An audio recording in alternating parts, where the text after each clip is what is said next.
Fala conectados, tudo bem com vocês? Eu, Anderson, tô sempre bem. Hoje a gente vai entender por que o Lula é tão impopular. Antes de mais nada, eu quero deixar claro que eu não torço contra o atual governo. Afinal, eu moro no Brasil e as decisões políticas têm efeito em todos nós. Iremos apenas falar dos fatos que acontecem no dia a dia. Talvez você vai entender porque algumas pessoas são apaixonadas pelo Lula e outras não o suportam. Eu até irei eufemizar algumas das minhas expressões para não tentar ofender ninguém. A polêmica do evento de 1º de maio que aconteceu em Itaquera, né, e tantos outros eventos como o AgriShow e o evento particular da JBS, empresa lá, né, dos irmãos Batista, parceiro do PT desde a época da Lava Jato, são eventos dos quais nitidamente ninguém comparece, ou quem comparece vai apenas por livre e espontânea pressão psicológica, partidária ou sindical. O Lula e o PT parecem ter parado no tempo, e ainda acredito que vão manipular todo mundo usando a grande mídia como uma espécie de assessoria de imprensa. É uma total incapacidade de se conectar com a maioria da população. As pessoas hoje estão sempre online absorvendo uma série de informações, muitas delas sobre política. O próprio MBL tem diversos canais na internet e faz divulgação diária e massiva em várias. Eu cito o MBL pois é um movimento que tem por objetivo agir na área pública. Tem o canal do Kim Kataguiri, que é o deputado federal, o Guto Zacarias, deputado estadual, o Rubinho Nunes, que é vereador. Tem o canal da Amanda Vettorazzi, que vai sair candidata a vereadora em São Paulo. O Renato Batista, né, que é coordenador de todos eles, né, coordenador de campanha. Então é importante falar sobre isso até porque vocês entendam que essas pessoas trabalham para ficarem na área pública. E hoje, cada vez mais, eles dominam e influenciam a formação de opinião política na internet. Detalhe é que eles batem em ambos os lados, tanto no lado da direita quanto no lado da esquerda, e as condutas ilibadas, né, e sem corrupção até o momento dos membros do MBL que hoje ocupam cargos de governança, o cuidado com o dinheiro público e o fato de abrirem mão de alguns direitos políticos, os quais não deveriam nem existir, cria, na verdade, uma certa empatia pelas pessoas que acham que políticos têm benefícios demais. Temos que reconhecer que o MBL faz um trabalho impressionante e é extremamente assertivo nesse quesito, desde a época da Dilma. Em sua maioria estão sempre em evidência, colocando o cara a tapa nas ruas, o que faz com que o movimento cresça cada vez mais, ganhando mais e mais adeptos. Notamos que mesmo dentro do MBL, temos perfis diferentes de comportamento. Uns mais articulosos, outros mais afrontosos, mas sempre mantendo o seu posicionamento de ideologia de direita liberal. É claro que alguns vão falar do Arthur Duval, o Mamãe Falei, que teve seu cargo público cassado, porém vale a pena ressaltar que não foram pelas as suas ações dentro da política, mas por um comentário infeliz dentro do seu ciclo social.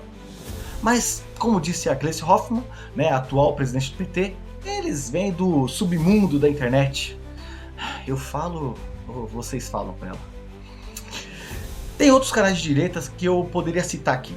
Tem o Oi Luiz TV, o Rob Correia, o Conectado do Ricardo Dias, o Mídia BH, o Punk, entre outros. Mas, Anderson, a busca hoje por informações políticas na internet é o que faz o Lula ser tão impopular? Não. Aliás, não é só isso. Até porque existem canais de esquerda bem grandes também. Isso levando em consideração o número de inscritos deles. Eu vou citar uma dúzia para vocês aqui, veja isso aí nessa imagem. Tem o Portal do José, 923 mil inscritos, Galãs Feios, 958 mil inscritos, Rony Teles, 992 mil inscritos. Na verdade tem vários acima de 1 milhão, tem até do André Janones, né, da Rachadinha Voluntária. Além de tudo isso, a esquerda tem as TVs abertas e a Globo junto com as suas filiais. Eu digo isso, mas não se engane, a Globo encara tudo isso como negócio. O que for mais lucrativo será pautado, pois a sua grande divergência com o Bolsonaro foi exatamente a questão dos valores. De acordo com os dados disponíveis no portal da Transparência, Bolsonaro no seu primeiro triênio de 2019 a 2021, ele tinha um orçamento de 1 bilhão para gastar em publicidade de interesse público. A mesma plataforma indica que efetivamente foram investidos 483 milhões, ou seja, ele economizou 517. Mas não pense que o governo Bolsonaro era o bom, né, o economizador, e o de esquerda era o ruim. Neste caso, a diferença não está no valor investido em publicidade, mas na verdade na proporção. Veja nessa imagem que eu vou te mostrar aí. Bolsonaro investiu em 2022 277 milhões e a Globo ficou com 89 milhões. Lula investiu em 2023 238 milhões, 14% menos, mas a Globo ficou com 142 milhões no montante, ou seja, um total de 59,7% e não 56% como diz o relatório da Secom. Isso jamais irá aparecer na rede aberta. E sabendo disso, fica claro que estamos constantemente sendo ou tentados a ser manipulados pela mídia. Existe até um furo de reportagem, né, de um jornalista, Wilson Lima, junto com o Rodolfo Borges, do Antagonista, que cantou a bola antes, né, sobre a maior licitação de comunicação da história do país, dizendo que as cartas já estavam marcadas, tanto que teve representação no Tribunal de Contas lá da União. O ministro da Secom, o Paulo Pimenta, aliás, grava bem esse nome, disse que era tudo fake news, porém, os fatos se concretizaram. O Rodrigo Marinho, diretor do Instituto Livre Mercado, entrou até com uma ação popular para tentar cancelar, né, essa ação da Secom. A Secom é a Secretaria de Comunicação da Presidência da República. Este mesmo ministro, Paulo Pimenta, foi exposto de maneira vergonhosa, vexatória, no palco do evento aí, né, de 1º de maio em Itaquera. Porque, segundo Lula, né, ele não fez a divulgação de maneira correta no digital. Afinal, alguém tem que pagar pelo pato da impopularidade do Lula. Então agora eu vou dizer para você por que o Lula realmente é tão impopular. Lula é impopular por causa das suas decisões, que em sua maioria são partidárias, particulares, ideológicas e não públicas, muito menos sociais. Lula sempre foi impopular desde a sua saída da prisão. Vale a pena refrescar a memória que ele já era impopular bem antes das eleições e que por onde ele passava, né, com a sua caravana, ovos eram atacados neles. Seus eleitores não são digitais, somente eletrônicos, o que dá a sensação cada vez mais que realmente houve uma manipulação das eleições. A maioria das conexões em acesso à internet são feitas pelas grandes cidades, onde Lula, durante as eleições, perdeu em todas. Se dividirmos o Brasil por regiões, os percentuais ficam exatamente assim conforme essa imagem aqui. Perceba que o Lula só ganhou na região Nordeste, sendo mais popular lá. Mas por quê? Porque ele tem raízes nordestinas? Não, mas sim porque a quantidade de acessos digitais no Nordeste ainda é significativamente menor em relação ao Sul, o Sudeste e o Centro-Oeste. As pessoas são mais simples, com um menor poder aquisitivo e, subsequentemente, mais fáceis de serem manipuladas.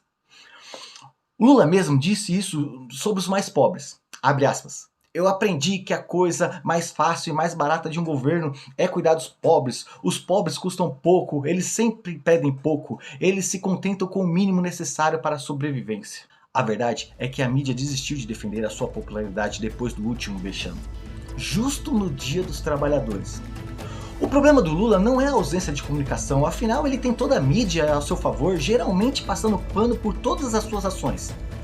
Por exemplo, no aumento dos preços, no aumento da inflação, dos rombos nas contas públicas, de comentários inapropriados sobre a guerra e agora no Rio Grande do Sul, na queimada recorde na Amazônia, colocar o seu advogado pessoal no STF e o comunista declarado Flávio Dino.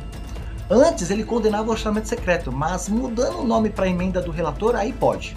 As 4 esposas dos ministros do seu governo que foram acariciadas, né, com cargo nos tribunais de conta dos seus respectivos estados.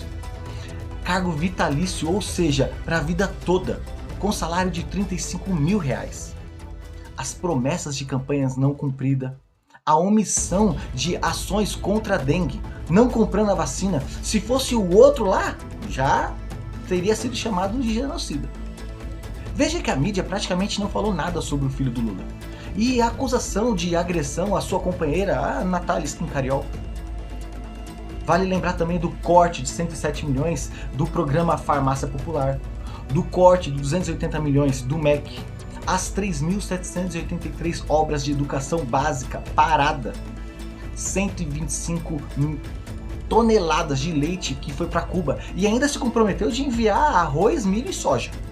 Foram inúmeras vezes que o governo perdeu no Congresso e aí apelou para o STF para fazer uma função que nem é dele. Esses sim são os motivos que tornam o Lula cada vez mais impopular. Porque o governo subestima a inteligência do seu povo, mas o povo descobre todas essas informações na internet.